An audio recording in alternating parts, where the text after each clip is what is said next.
What is the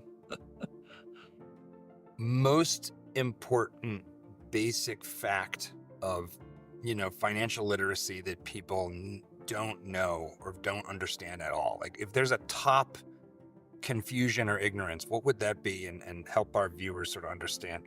Well, that's all I did in Rich Dad, Poor Dad. My Yeah. poor dad was the head of education, the state of Hawaii, PhD. He did studies at Stanford, Northwestern, University of Chicago. And he was poor as a church mouse, but he held up his PhD. I said, yeah, that and $25 will buy you a cup of coffee. You know what I mean? What good is a PhD?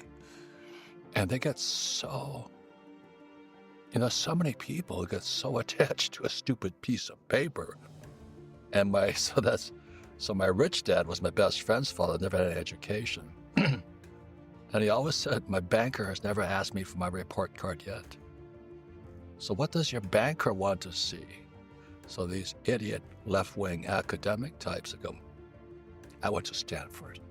And my banker wants to see my financial statement. My poor dad had no idea what a financial statement is. Most academics have no idea. They don't have financial statements. But to be a capitalist, I run on my financial statement. Because 1971, Nixon took the dollar off the gold standard, and the US dollar became debt. So today, if we stop borrowing money, the economy collapses. It's because it's debt. So when this guy, Dave Ramsey, is kind of a friend of mine, but we argue with different points of view. He says live debt-free. I said, if we live debt-free, the economy would collapse. Oh, no, it wouldn't, does it? Well, if you study macroeconomics, if we don't borrow, money is created by borrowing money, not working for it anymore. So if you can understand that macro concept, and then today America is now printing, this is 2024, we just started printing $1 trillion every 90 days to keep this economy floating. Now, when they stop, that's like Noah's Ark going down, on top of the mountain. I first started getting into these kinds of issues about 15 years ago, because the financial crisis of 2008 happened, and I was a young dad, and I had my first mortgage. Yeah. And I suddenly, for the first time in my life, was thinking about interest rates, which no one had told me about or talked about. It wasn't a thing that you encountered in your education.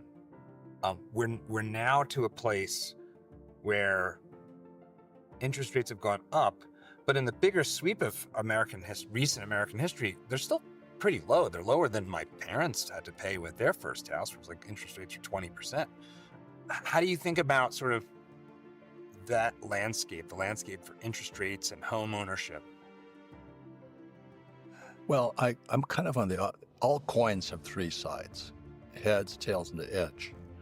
So you have Republicans, Democrat, but I stand on the edge, look at both sides. And you have right and left and all this stuff. So when I look at money, you have to see what's invisible. You have to see the other side. And so when the 2008 market hit, like I said, money was dead.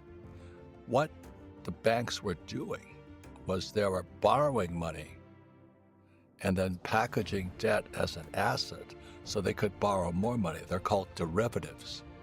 And the average American, since they're financially illiterate, they don't speak the language of money.